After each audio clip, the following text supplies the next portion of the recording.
are back. Hello. Hello, Mike. How you doing? So far, so good. And at my age, that's all that can be said. Welcome to the Higher Frequency. I am your host, Mike Booth. And with me today is my special guest. This is Mr. Wayne. Thank you, and I appreciate being on with you, Michael. Absolutely. I'm excited about this. I have wanted to have you on the podcast for a while now. And tell us a little bit about yourself. Well, I'm 77 years old and still on the decrepit and corroded side. Nah, never that. Let's see. I grew up in a military family, joined the Army when I was 17. I joined as Army intelligence, but didn't pass their requirements, so I ended up going through chemical engineering on Dugway Proving Ground, where I was on the test site, and then came down on orders to go to Vietnam, and got married 2 months before going to Vietnam, and went over there as chemical engineering and ground radar. And then 7 days into my Vietnam tour, we had a real bad shelling, mortar, and rocket attack that killed 28 of our recon platoon. Jesus. Next day, I found myself second squad leader of a reconnaissance platoon. But my replacement was coming soon. Well, my replacement showed up 22 and a half months later. Wow. Well, that was a problem over in Vietnam. We were always under strength. Understaffed, or is that? Under strength. Oh. A infantry battalion consists of about 960 soldiers, officers, and enlisted. We were never up to full strength. We were always under strength because of the wounding and the deaths from combat. Jeez. So probably in the entire time I was over there, we never were up over 900. Jeez. So that meant we were always under strength, and the reconnaissance platoon consists of 33 men. We never had over 30. So we had to make do and fill in as much as possible, and that also meant that we didn't have the total strength to deploy both flankers and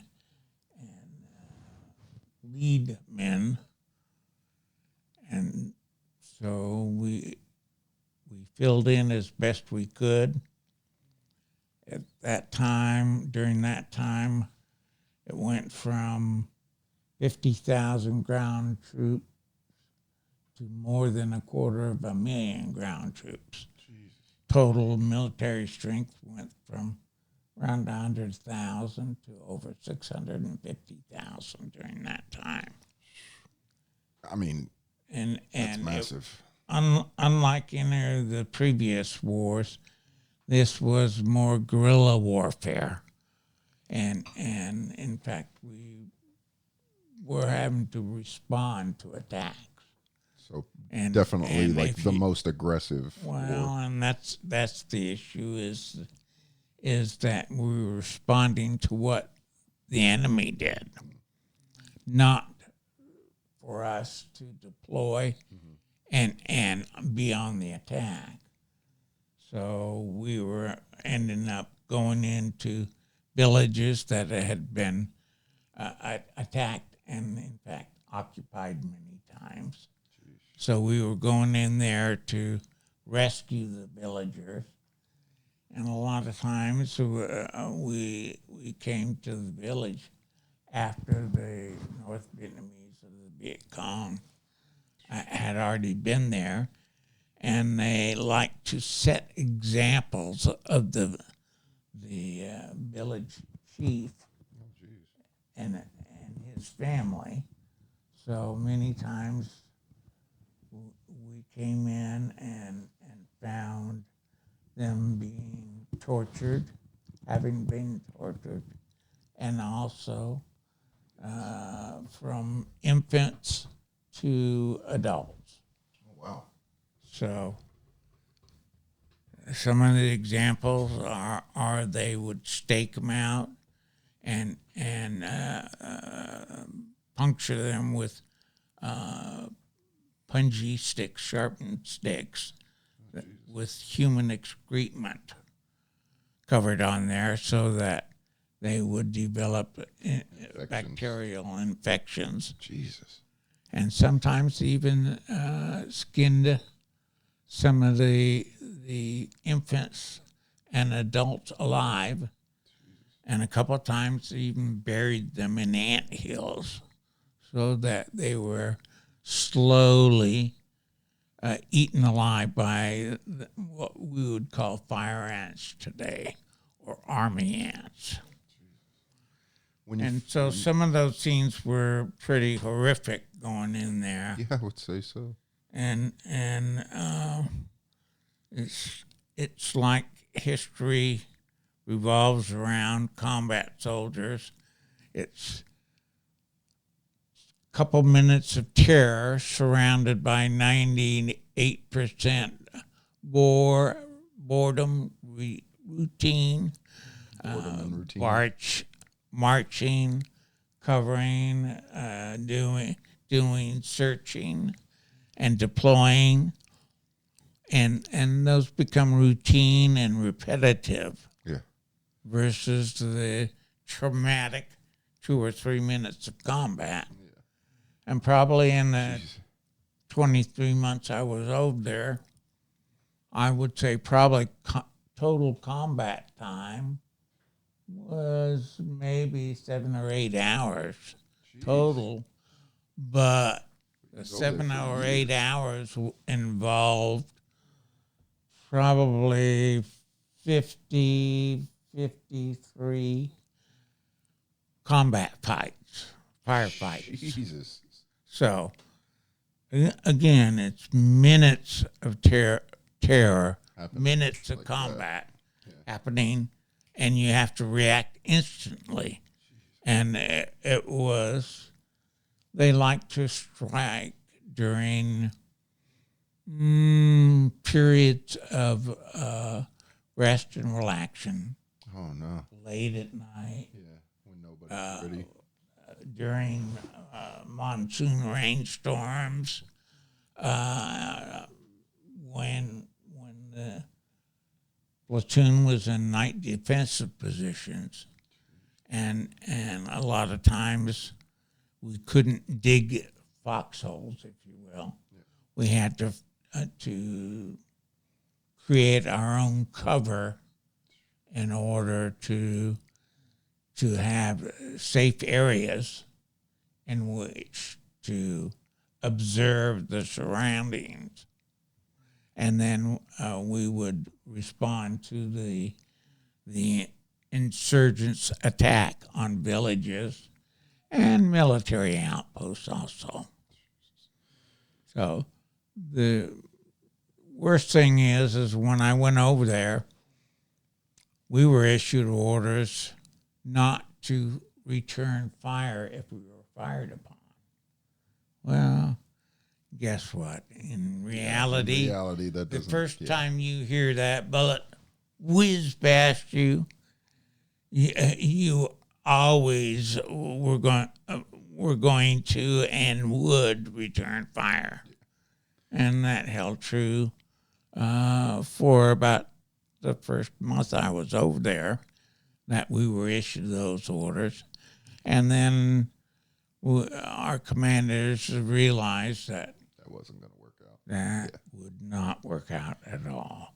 So we developed enveloping procedures to spread out and support each other, but return fire so that we could protect each other and protect those civilian inhabitants. And the worst thing about the whole war is what humans do to each other, torturing them to live in an environment that they impose on others, rather than being able to have freedom of choice. And of course, Vietnam, like Southeast Asia, most of it, had been and continues to be in a constant state of war. And going back 1700s and even before that. So the French got their butts kicked and had to surrender at Dien Bien Phu. And the U.S., after being there from 1960 to 1975, the U.S. evacuated Vietnam, and the South Vietnamese government collapsed. And the communist North Vietnamese took over the country. Now, since I was over there during the Vietnam War, I have returned twice to Vietnam as a civilian construction engineer, chemical engineer. So you went back as a contractor? So I went back as a contractor and also to see some of the places that I had served in, and some of the combat areas. And how much change do you think?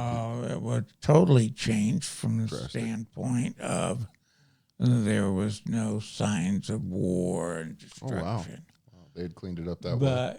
But the populous rural areas were about the same as they were without the combat destruction, but they lived the same type of life. Do you feel like the people there maybe had more respect for everybody, or do you think they hated Americans?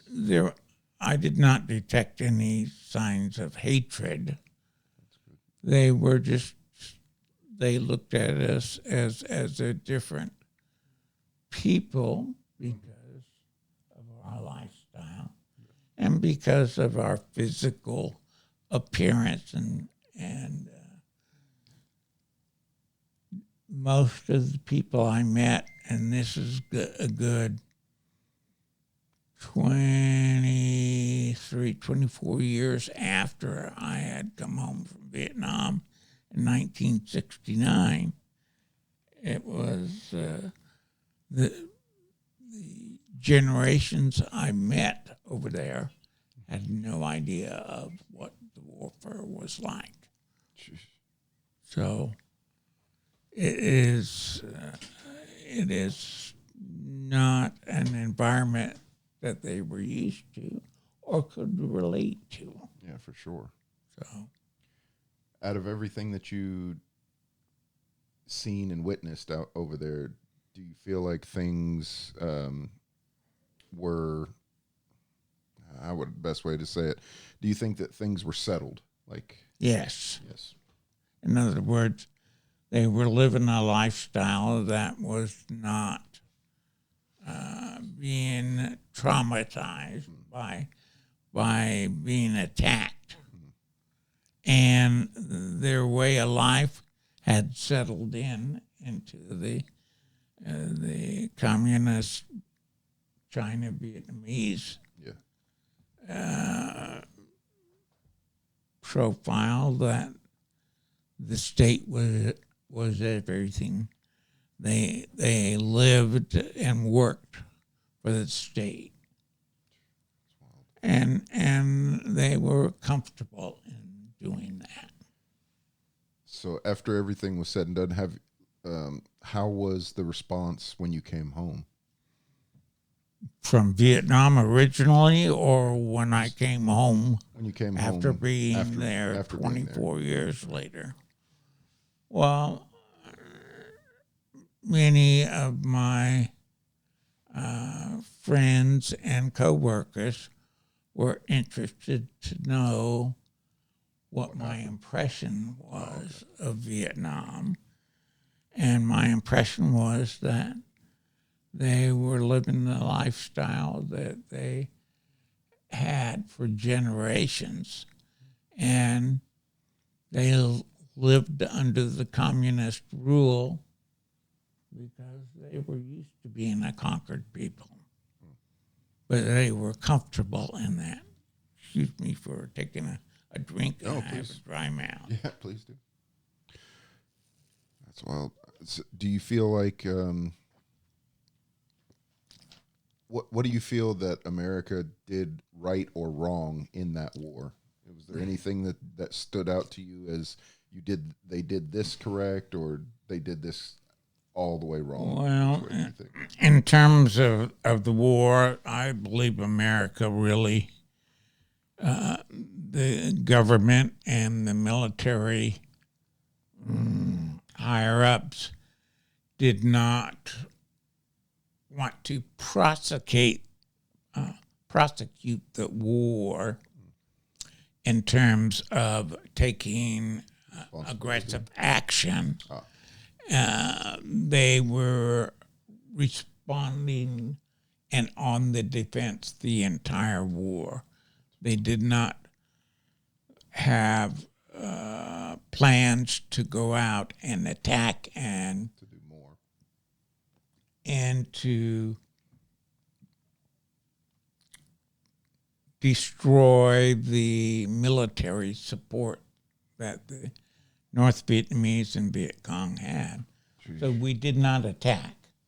We did not prosecute the war. We were always responding to attacks by guerrilla warfare, attacking villages, going in and conquering the people and going in and instructing them on what they could and could not do, and set examples for surrounding villages by torturing them. And again, you cannot win a war by only responding to attacks. Yeah. You have to aggressively attack the enemy positions and the enemy actions. And that was the worst thing that we did over there, was not to prosecute the war, not to be aggressive, only to be reactionary.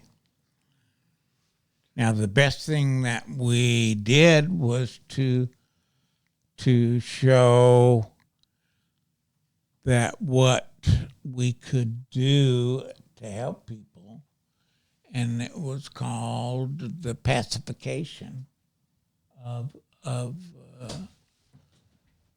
the lifestyle from being combative. We showed that we could be supportive.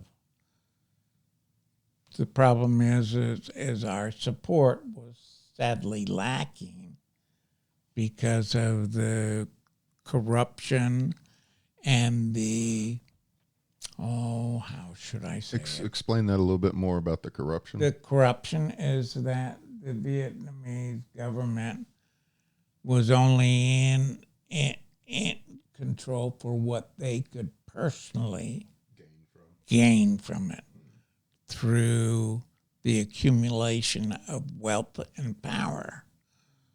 I would venture to say that And they were doing that to their own people. their own people. That's so Totally. And that's so crazy. 3/4 of the military support and aid that the U.S. government sent to Vietnam ended up being in the black market and being sold to the highest bidder, which was a lot of times the communist guerrilla and North Vietnamese.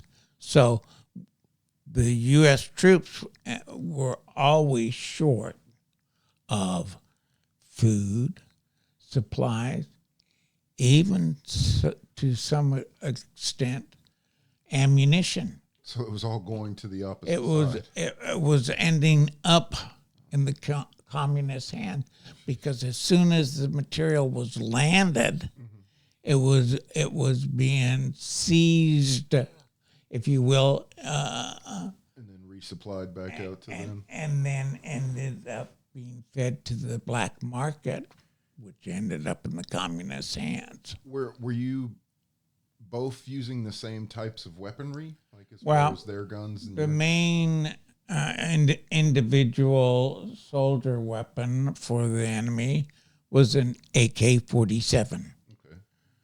What is that? The nice, 5.5? well, it's a 5.56 millimeter, and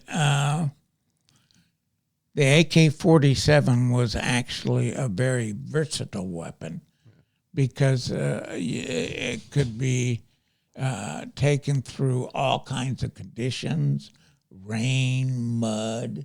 The weapon could be dropped and picked in the mud, picked up, and it would fire. It would continue to fire. The main weapon for the U.S. combat soldier was an M16, first generation, and we would describe it as if a speck of dust blew on the weapon and the receiver, it would jam. Oh no! It would jam. So we were constantly having to clear it, and in firefights, that's the absolute wrong thing to happen. So quite honestly, we fell back to the M14, which was the older generation.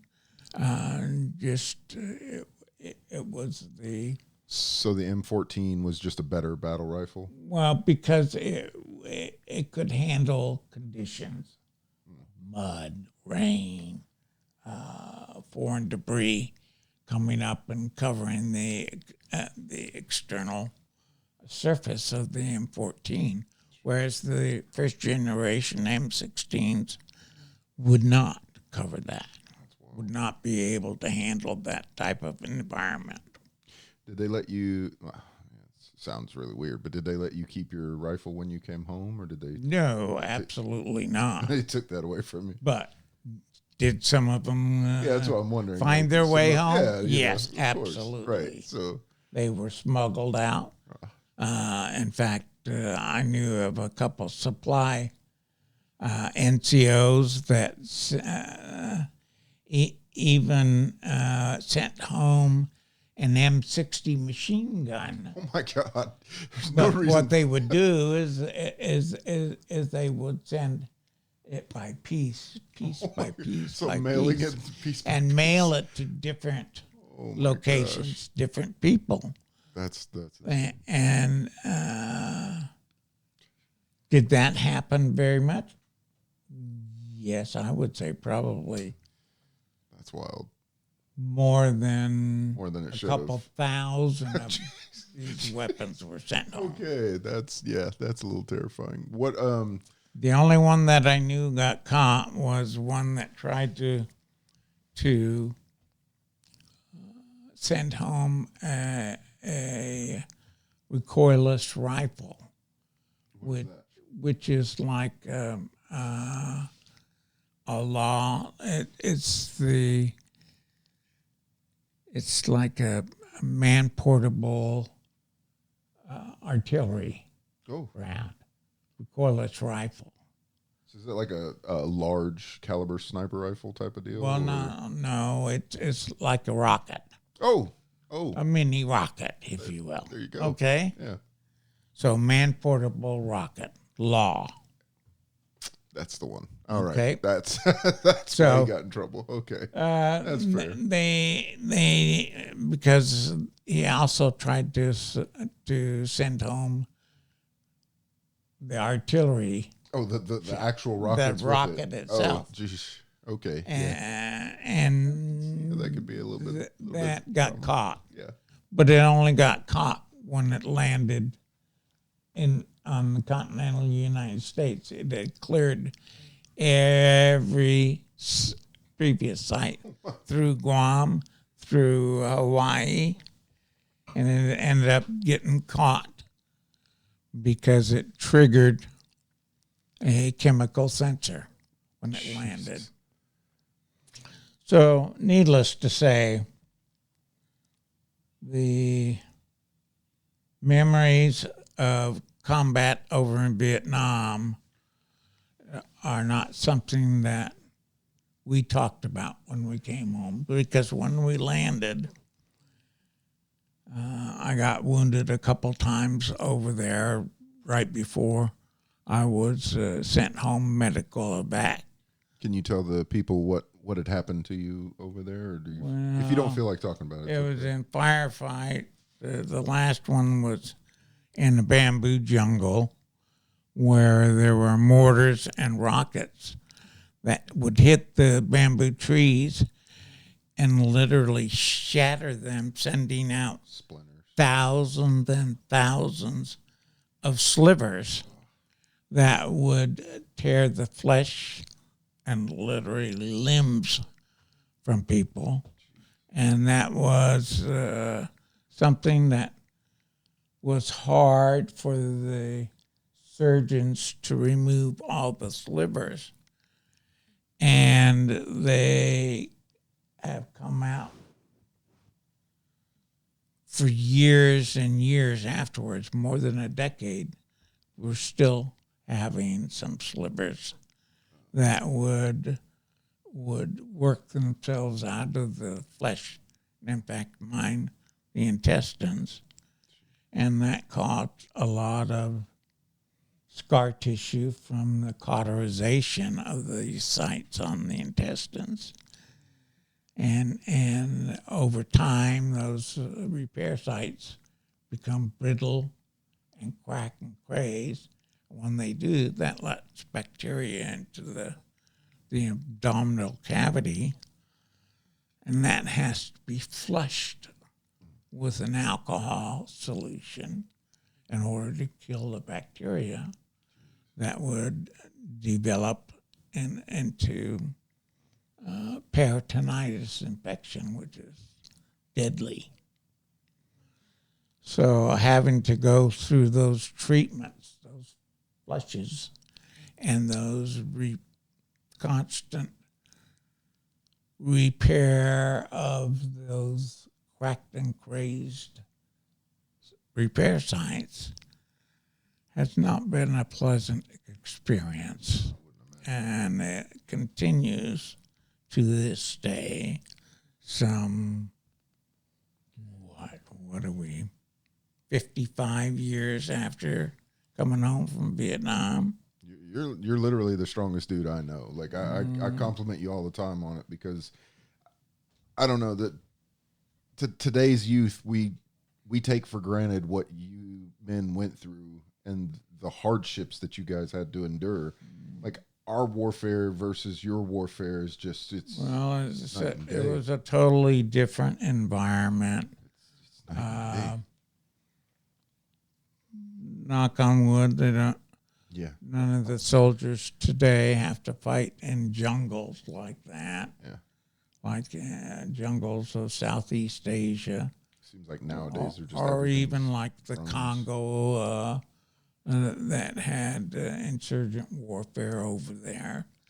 So fighting in a desert environment or a mountainous environment like Afghanistan and Iran and Iraq is a different style of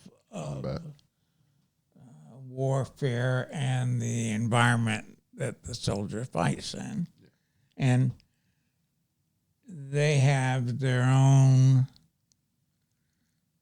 Tactics. current warfare science and type of warfare that is uniquely different for them and holds the same problems and environment as did our predecessors from Korea in World War II. So each of us have unique environments and exposures that we have lived through, and soldiers in the future involved in combat arena will have their own unique environments that they will have to go through. Have you spoken with any of the soldiers from Iraq and Afghanistan? Yes, I have talked to some of them, and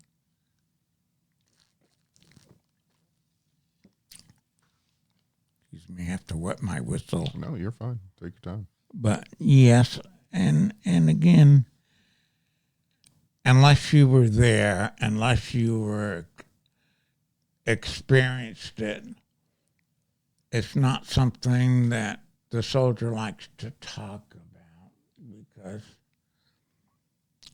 in my case, it's still taking a life.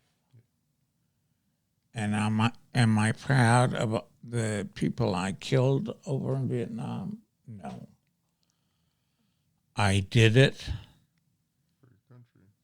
for my country, but more for my fellow soldier, to protect us. I can respect that. As a shield, if you will. I can respect that. As you expected your fellow soldier to protect you. So, am I proud to have killed people? No. Am I proud to have served my country and my fellow soldiers? Yes. And that's what the warfare is about. Not to dictate to somebody else, but to protect their right to choose what environment they want to live in. I can respect that. I really appreciate you coming on here and speaking with me about this. You're very welcome, Mike. I appreciate your friendship, as I do your mother and your sons. Always. And also like Dana, Yeah. who was a very good friend that I have lived as a neighbor, and have very fond memories of her. Yeah, I've known you for a long time now, and you've been a very close family friend. And I have wanted to ask you these questions about this, for quite some time. I just never really thought that it was appropriate, and I didn't want to bother you on it. Oh, you're fine. My dentures were slipping on me and pinching my gums and my cheeks. So part of our corroded years. It happens. More and more. Yeah. But in reflecting back to the time served, they were hard times. Yeah. They have been bad memories. And have I been affected of it?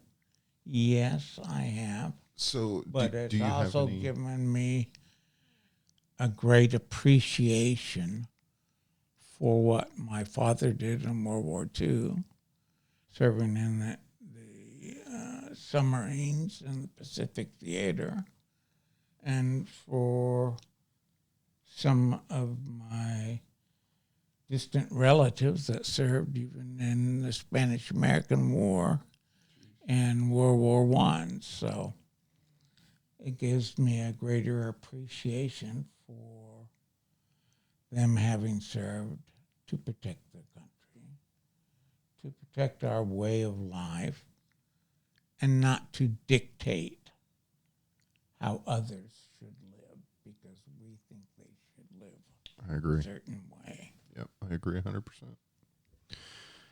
So, do you have any fond memories of going over there? I mean, do you have anything that stands out? More of an appreciation of friendships that developed. Like I have a fellow Vietnam vet who's still alive today That's awesome. that we communicate and we can talk about some of the conditions in the firefights. We can talk to each other about it. That's hard to talk to others that have not been Who can't really appreciate the exposed situation. to that kind of environment. Yeah. So talking to a fellow combat soldier with similar experiences, you can open up more with them.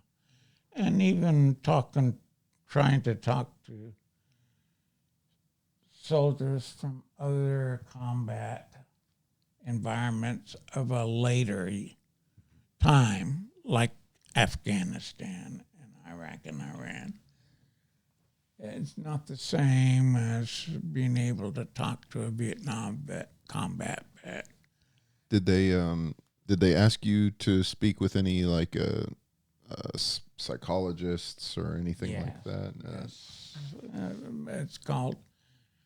It's PTSD, post-traumatic stress disorder, and combat environments create their own unique Triggers. form of PTSD.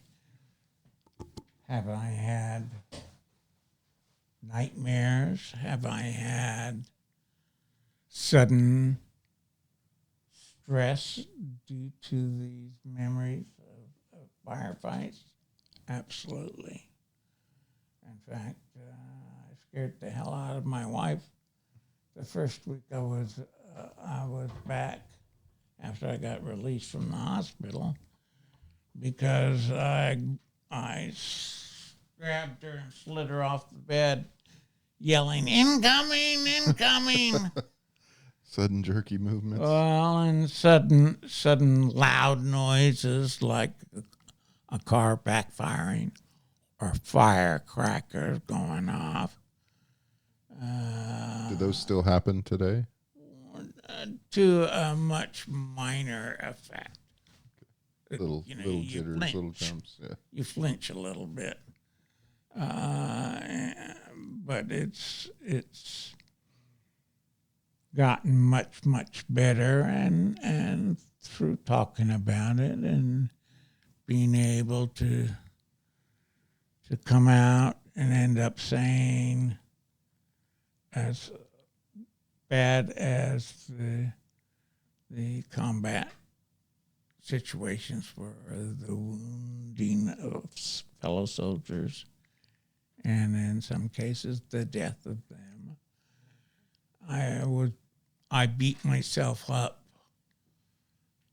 for years afterwards, saying I should have done this, I should have done this, I should have done this, I could have done this. You can never, and you can't take any of those moments back. So VA psychologists have helped because they ended up having to say, I did the best that I could at the time. Absolutely.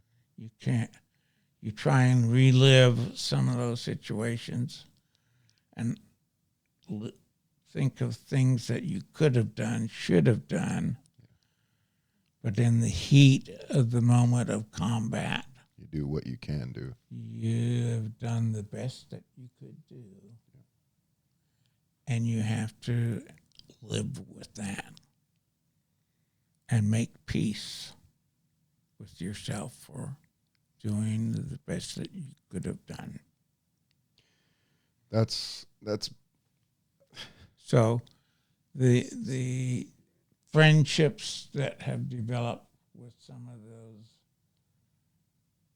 Vietnam era vets are the strength that you gain from that friendship under those conditions. Now, the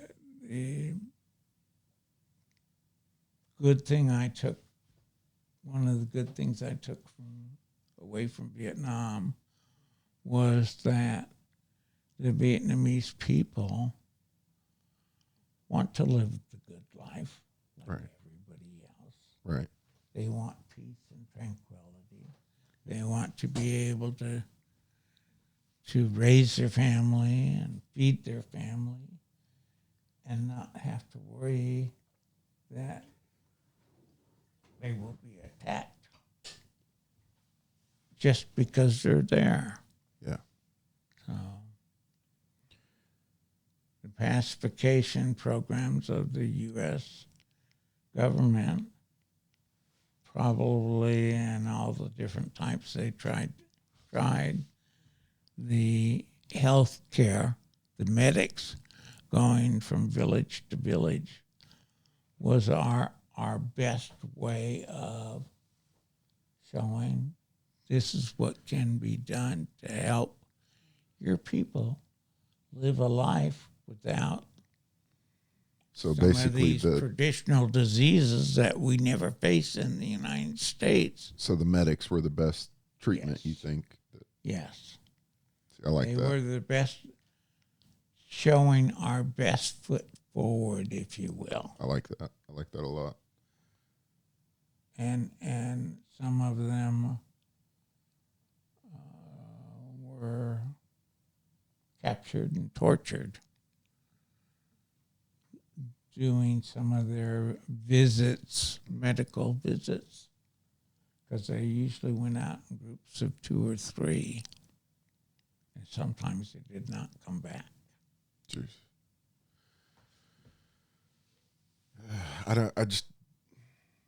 I hope people understand just how much, you guys had to endure over there and just how much you guys did for all of us over here.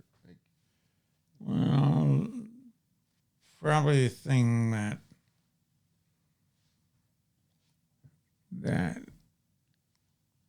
disgusted me was the reception we got when we came home. How was the reception?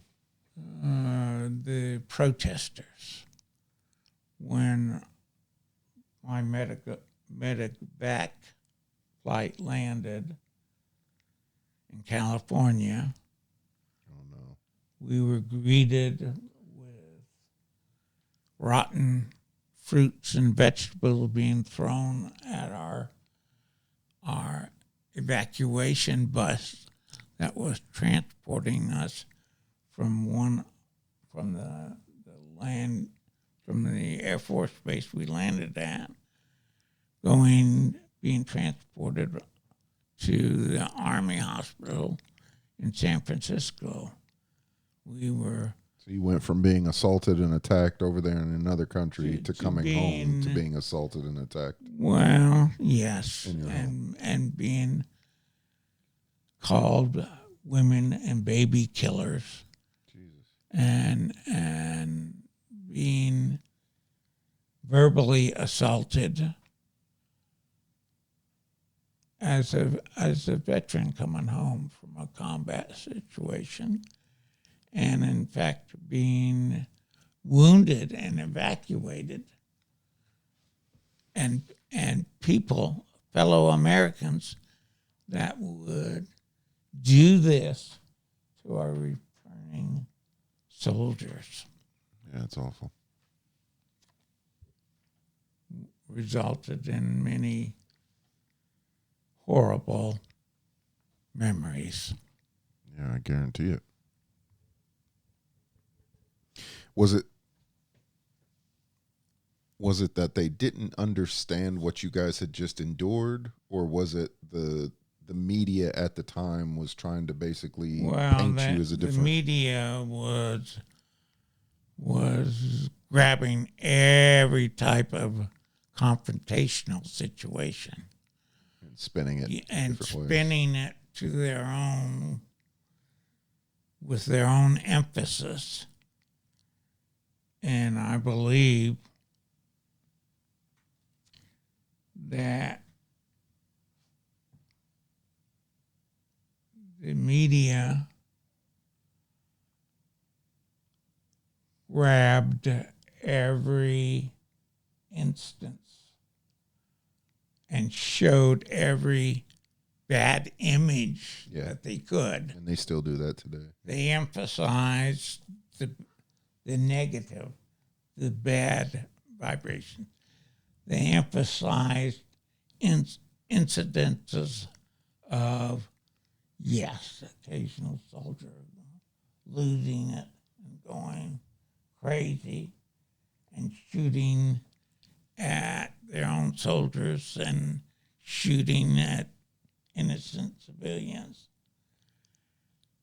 They emphasized these negative situations, rare though they be, and seldom, in fact, to my knowledge, they never showed incidences of soldiers treating civilians that have been tortured, especially babies, infants, and women.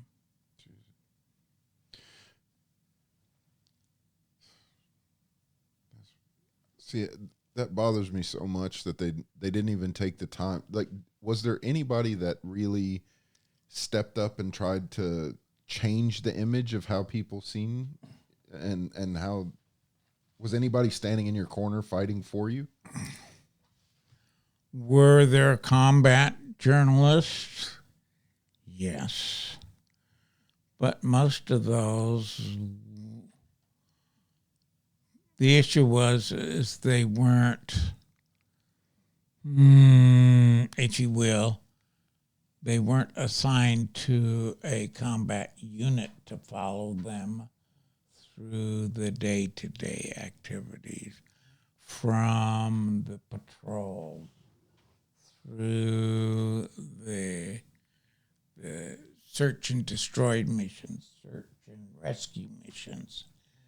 They did not see the day-to-day life that the soldiers and the people and the civilians that they were trying to protect. Didn't show that environment at all.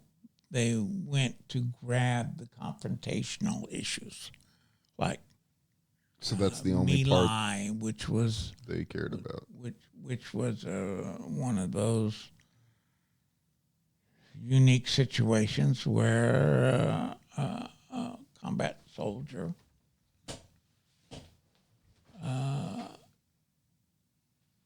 was involved in firing on civilians, and that was grabbed and exploded on the media, as opposed to showing what the relief soldiers came in and cared for the civilians and treated the civilians. So they were confrontational media journalists, as opposed to showing the total picture, the total environmental picture. So they never really wanted to be honest. They just wanted the drama. That they only displayed the side that got them the biggest headlines. Yeah. So that's kind of what I felt.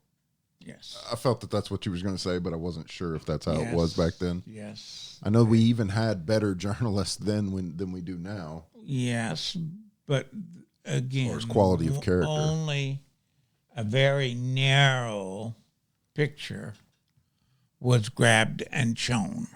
Yeah. Something that highlighted, look what happened. Yeah.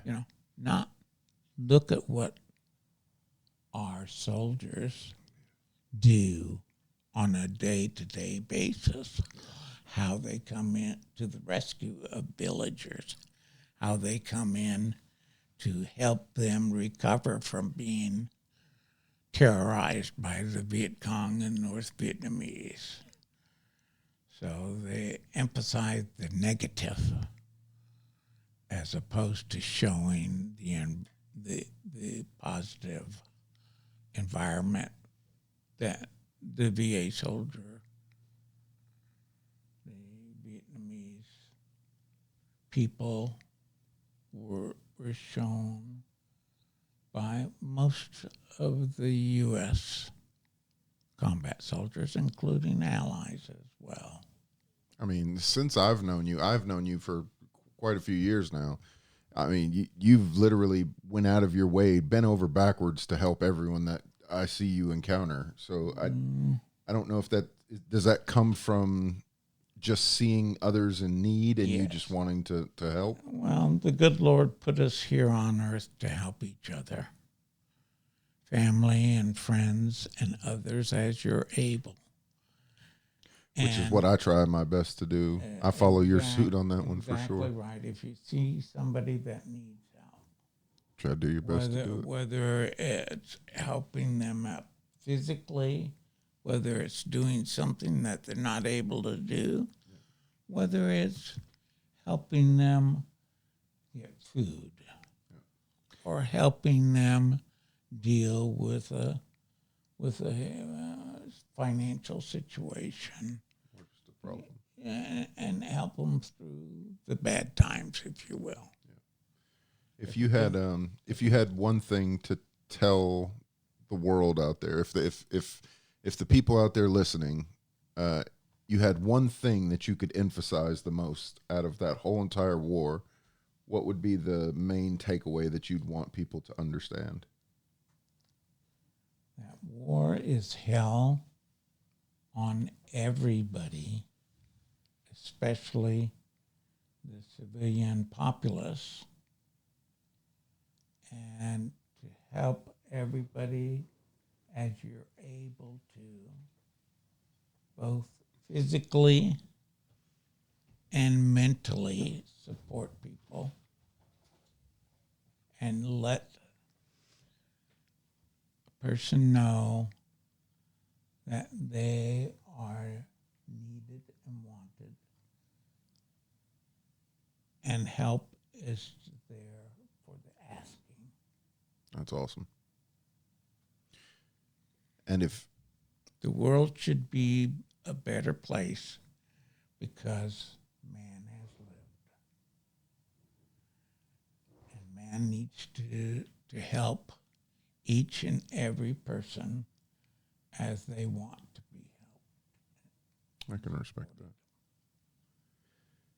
Out of all the negative parts that have come off of the war, what do you think are the worst handled, negative parts, do you think? The worst handled negative part, I believe, is that the U.S. government supported a regime that was only in it for themselves, not their people. The U.S. government supported a regime that victimized their own people. It's a damn shame.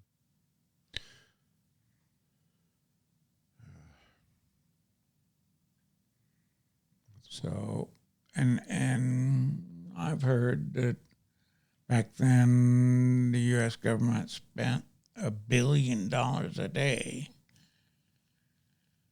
The cost of the Vietnam War. The Vietnam War went on from 1960 advisors to 1975 surrendering the U.S. Embassy as the Viet Cong and communists were coming into Saigon, and they were coming in the front door as the Marines went out the back door, if you will, evacuated from the roof. So I've heard something like that similar today. They say that right now, as we speak, the military is spending something like the equivalent of $50,000 per second that goes by per second. I believe it. That is insane. I do not understand. I do not understand finances to that level. I would love to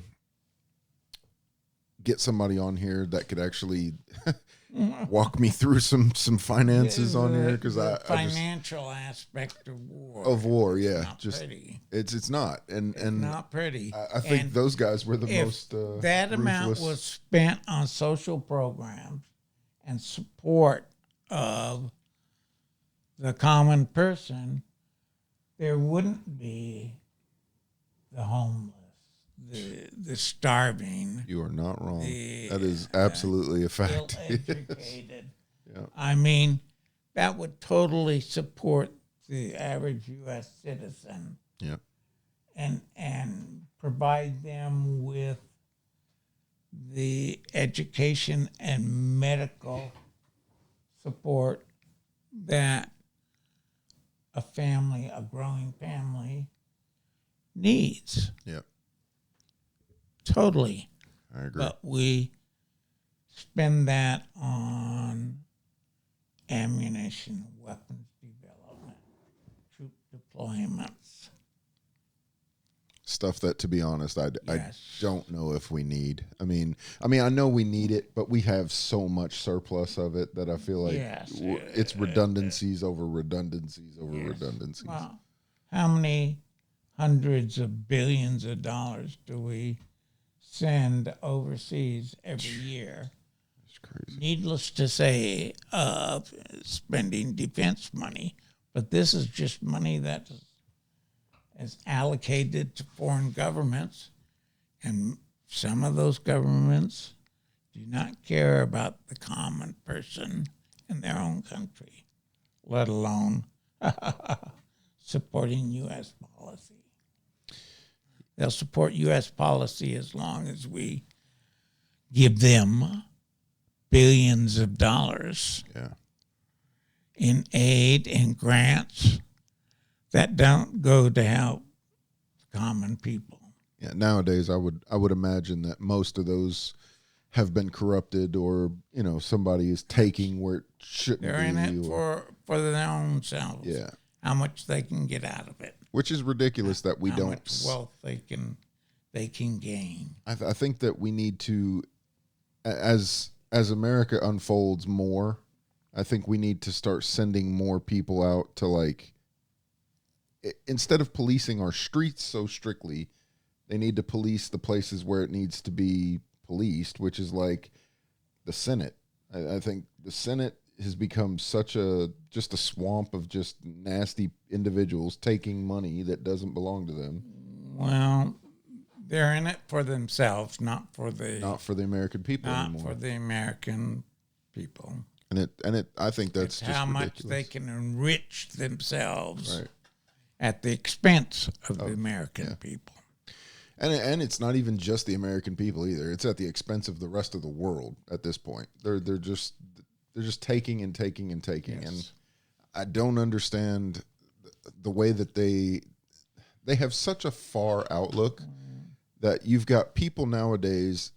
Senators make $300,000 to $400,000 a year starting out. So that means the equivalent of about $25,000 to $50,000 per month that they get. They can't relate to a normal human being.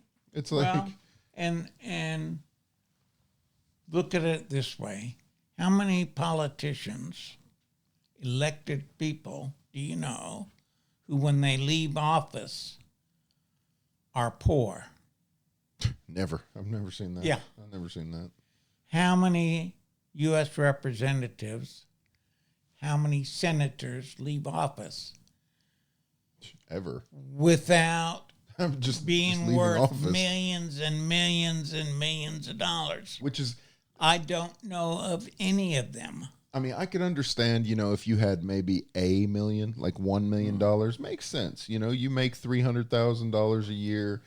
You're gonna have expenses. You're gonna, pay for your Well, the homes. You're gonna issue do all these things. is besides making that money, that good salary, if you will, they have Lobbyist packs. well, lobbyist pack, but they also are given an expense account to pay for Everything. their office, to And pay for their age. 90% of that is all on the American people's pocket too. It is. It comes out of the American people pocket. It's so ridiculous. And the thing of it is so much of it ends up being supplied under the table, if you will. Yeah, absolutely. So, they get a percentage, a kickback of this, if you will. Maybe not physically, here's $10,000 under the table, but it's here is this grant. Yeah. Here is this allocation. Mm-hmm. Here is this expense account, So it ends up being under the radar, so to speak. Unofficial. An unofficial little payoff. An unofficial millionaire that was elected when they were not worth more than you and I. Yeah.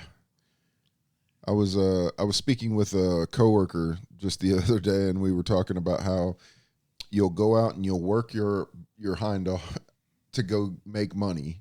You will be taxed on that money that you just worked your ass off to go get.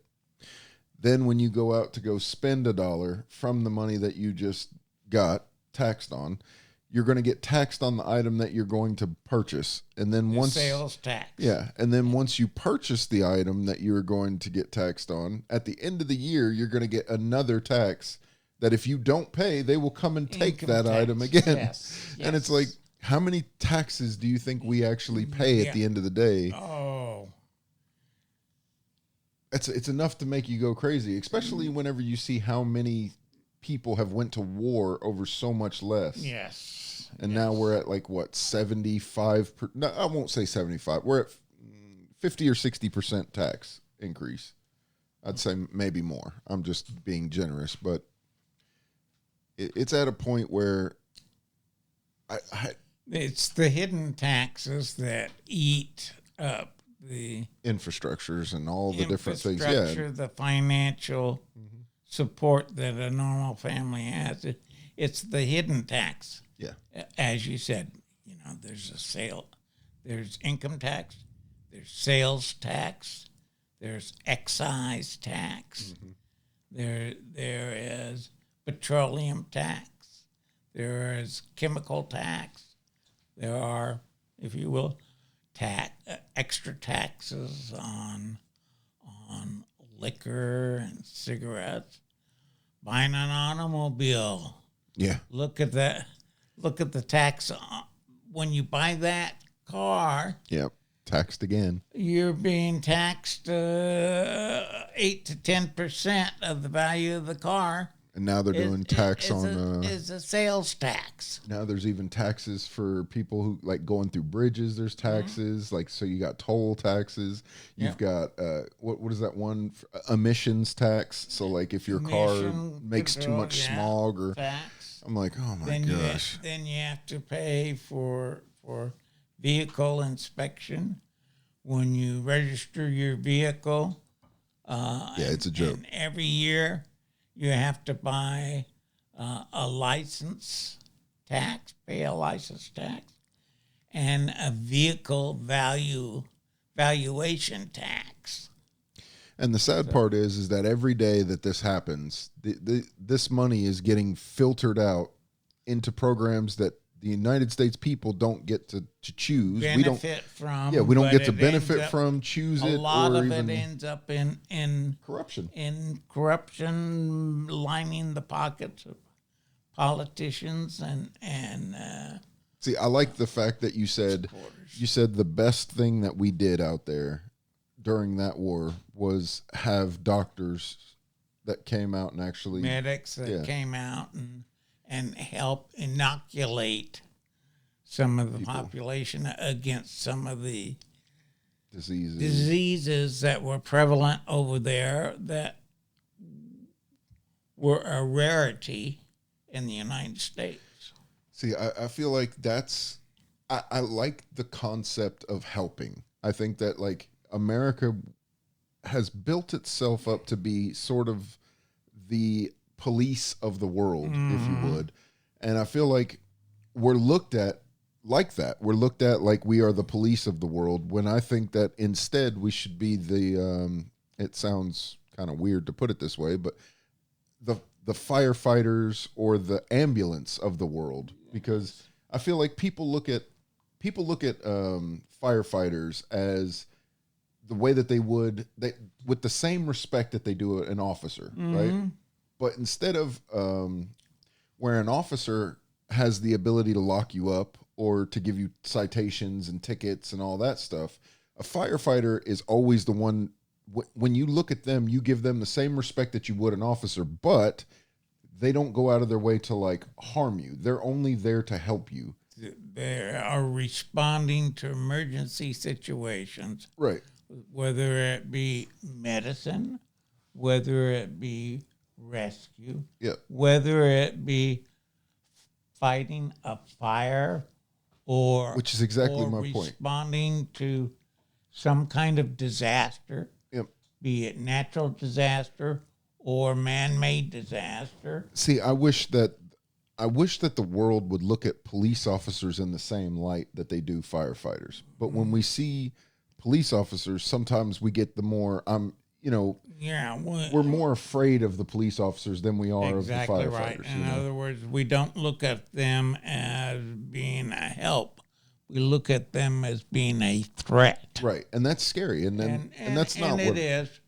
And they don't deserve that. I mean, they're really putting a lot of, that's what I'm saying. They don't really deserve that. Bad apples have tainted our impression of what a police officer is about. I work with a lot of them right now, where I work at, and they're all amazing. Like every one of them, I like them there because they're all people. They're down to earth. They talk about things, and you can relate to them on a day-to-day basis. Because I've gotten to actually comfortable in their presence. But because they've let me come into their presence in that kind of a way. But like in my normal day-to-day, I would have never been able to hang out with officers like that. Right. And they're very supportive of you. Especially of everyone that works out there. It's a team. So we're all very very supportive of each other. And I love that fact. And they're very it's like when you see a guard dog at a place or a residential place, right? The guard dog loves everybody that comes into that home. But anybody that comes up to the home, it's like they have this demeanor of don't touch that door. I will eat you up. I will eat you up. Don't touch that door. And they exude a threat. Right. And that's so people are tense. So, but see, that's what I feel like people look at us as Americans now. They look at us in that same regard. They look at us because we've gotten involved in so much many of the policing. Well, so many policing, but bad policing. It's bad policy. I don't think it's bad policies. I wouldn't even necessarily call it bad policing, just bad policy. That support corruption. Yeah. Support corrupt governments. Yep. And we knowingly have supported them. Yeah. And that's kind of the bad part. And that gives us a bad image. Yeah. Leaves a bad taste in the mouth. Yeah, for sure. In the mouth of the. See, that's one thing. I think one day I'm gonna die because I speak my mind about what I feel, and I'm not always right. But I'm honest enough to be able to make a discerning choice one way or another. And I feel like right now, the way that the world is set, we look at people as kind of like, get away from me. That like back when you were a kid, you knew your neighbors. Your neighbors knew you their neighbors. And you were comfortable With and everybody felt around you. secure. Right. It was more of a community and more of a people together. But right. now you're everybody's on guard. solo. Yeah, everybody You're is solo tense. and meant to. You expect something to reach out and hurt you. Yeah, and that's not the way that this is supposed to be. And I feel like that it's only going to get worse unless people take the pro initiative, like you were saying. You have to take the offensive. You can't just be on the reactive every single time. Right. And the only way to take the offensive is to be more of a help, not exactly right. Not looked at as a threat, right? Not to be a threat, but to be a supportively aggressive. And that is the higher frequency right there. So that is what I'm trying to get to. Leave the place a better environment than... There's a quote that says, a true man is a man who will plant a tree knowing that he will never feel the shade of the tree, right? Because of it takes so much time for it to mature, right? But all the effort is for the next generation to be able to use that. You're passing it forward. I love that. I think that you're passing it forward and leaving a better environment than you came into. That's what this is for me. When I did this channel, it was because there's still a lot of things I don't know, and I want to answer questions that I think are relevant and important to me that I'm trying to get to the bottom of. And I named it the higher frequency because I'm trying to get to this level where never stop learning, never stop appreciating, never stop supporting. I like that. Okay? Yeah, I like that. It's to leave the world a better place. I can respect that. Than it was when I got here. Absolutely. If you can think of your life and think that you have done everything that you could to leave it a better place. Yeah. For your children, for future generations, then you can say, I'm comfortable with the life I have lived. Have I made mistakes? Hell yes. Yeah. I joke about sometimes. I tell people, I know I'm not perfect. I made a mistake one time. And that mistake was I thought I was wrong when I was really right. Do we make mistakes in life? Absolutely. Yeah. We're human. I've made so many I can't even keep up. Human means to err many times. But learn from that mistake. Yeah. Learn not to make that mistake again. And how not to make it. I have other episodes of this podcast where I speak about the true power of man. And I mean that in the broad sense of, mankind, like womankind, whatever you want to call it, humankind. The true power is being able to look at somebody else's mistake as well as your own mistake and being able to learn from their mistake just as much as you learn from your own. Absolutely. So that gives us like an extra layer of learning more and more and more. Never stop learning. Yeah. Life is a learning experience. Yep. Period. I love that. And how well we learn it is how well we live. I agree 100%. And how well we want to leave life for our future generations. So if you had, we'll go ahead and start to close this up. I don't want to keep you up too much longer. If you had one thing that you wanted to leave the world, one message that you wanted everyone to understand and maybe get to, what would that message be?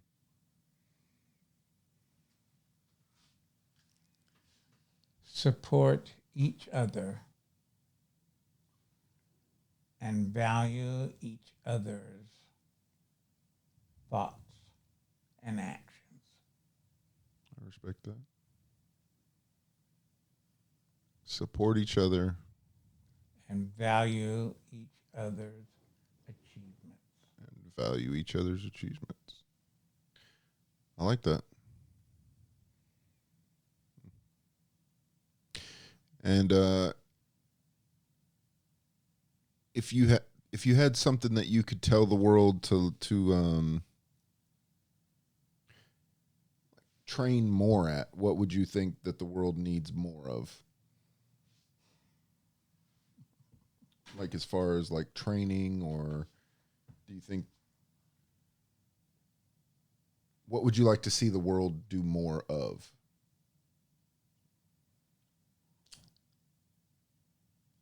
I would like to see the world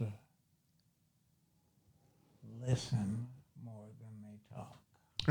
I can respect that. Listen to others before you open your mouth. I like that. All right. You want to say shout? You want to say hi to anybody, or? Well, just I would like to say hi to my 5 children and 13 grandchildren. Wow, And that's a legacy right there. Wish them well and wish them peace and prosperity. That's amazing. I hope to do this again with you. Like I hope you'll come back and. Yes, sir. Yeah.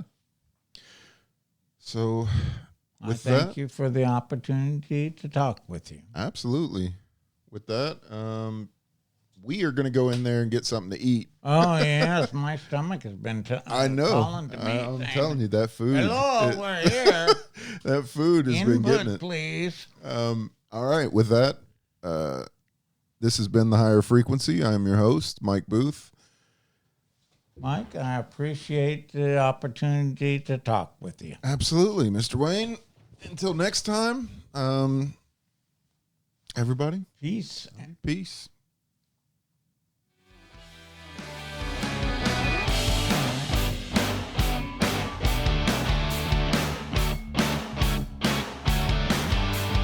Good episode.